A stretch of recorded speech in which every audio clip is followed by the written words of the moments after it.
जेठानी के झुमके, देवरानी का हार। माजी सब तैयार हो गए, बारात आने का समय हो रहा है, हमें बाहर चलना चाहिए। हाँ बड़ी बहू, तुम सही कह रही हो। बाहर सब लोग बारात के स्वागत के लिए इकट्ठा हो गए और हम लोग तो घर के मेहमान हैं। बड़ी जीजी कहेंगी कि हम लोग अभी तक तैयार नहीं हुए। प्राची, तुम्हें अभी और कितना टाइम लगेगा? क्या हम लोग बाहर चले जाएं? भाभी बस 2 मिनट, मेरी साड़ी का पल्ला सेट होना रह गया, वो कर लो फिर चलते हैं। अरे लाओ मैं सेट कर देती हूँ वरना देर हो जाएगी। अरे मोहिनी बेटा, कितनी देर और है? बार बार रात के स्वागत के लिए हमें खड़ा होना है। आरती की थालियां तो भाभी लेकर खड़ी होती हैं। तुम दोनों तैयार हो गए क्या? मौसी जी मैं तो तैयार हूँ, पर प्राची को भी थोड़ा टाइम है।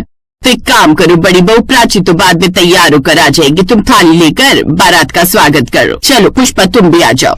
पर मैं तैयार थी। प्राची, अगर मैं तुम्हारे साथ खड़ी रही ना तो कहीं सब बुरा न मान जाए। कोई बात नहीं, तुम आ जाओ, तब तक मैं थाली लेकर जाती हूँ। मोहिनी आरती की थाली लेकर सास और मौसी सास के साथ बारात के स्वागत के लिए आ जाती है। जब तक प्राची बाहर आई तब तक बारात का स्वागत हो चुका था और सब लोग डांस कर रहे थे। सबने जब प्राची को देखा तो डांस के लिए खींच लिया और प्राची सबके साथ डांस करने में बिजी हो गई। शादी के बाद सब लोग वापस आए तो प्राची ने शादी की फोटोज अपलोड की, जिसमें उसने अपने जेठ, अपने पति और अपनी जेठानी मोहिनी को भी टैग किया। कुछ देर बाद लाइक्स और कॉमेंट आने शुरू हुए तो प्राची की सहेली आंचल का फोन आ गया।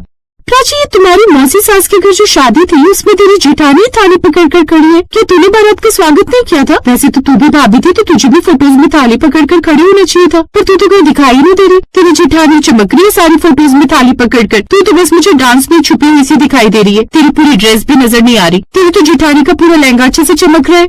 अरे वो ऐसी बात नहीं है, जब बारात के स्वागत के लिए और आरती के लिए खड़े होना था उस समय मैं तैयार हो रही थी तो बड़ी भाभी ने दूल्हे की आरती उतार दी। जो भी है, पर मुझे तो पूरी शादी में तेरी जेठानी चमकती हुई दिखाई दे रही है। तू तो बिल्कुल फीकी सी लग रही है। खैर कोई नहीं, मैंने कमेंट कर दिया क्योंकि तू मेरी सहेली है इसलिए। और सुन, सहेली हूँ इसीलिए सलाह दे रही हूँ, अपने आप को पीछे मत रखा कर। यही मौके होते हैं जब सबके सामने नजर आना होता है। तेरी जेठानी तो तेरे से आगे नंबर ले गई। जैसा उसका नाम है मोहिनी, वैसे ही सबको मोहित करने वाली है तेरी जेठानी। आंचल ने प्राची के मन में उसकी जेठानी मोहिनी के लिए कड़वाहट का बीज बो दिया। उस दिन के बाद प्राची ने मोहिनी से ठीक ढंग से बात करना बंद कर दिया। वो बात बात पर मोहिनी से लड़ती थी और उसे ऐसा लगता था कि मोहिनी उसकी दुश्मन है। मोहिनी भाभी, आपको पता था ना कि आज पार्टी में मैंने पिंक साड़ी पहनकर जाना है। आपने भी पिंक साड़ी सेलेक्ट कर ली। आप हमेशा मेरी नकल क्यों करती हो भाभी? तुम मुझे गलत समझ रही हो प्राची, मैंने ऐसा कुछ सोचकर पिंक साड़ी सेलेक्ट नहीं की थी। वो तो माँ जी ने मुझे मेरे जन्मदिन पर पिंक साड़ी दी थी तो मैंने सोचा कि नहीं रखी है तो आज वही पहन लूं। अगर तुम कहती हो तो मैं कोई और रंग पहन लेती हूँ। नहीं, अब आप ही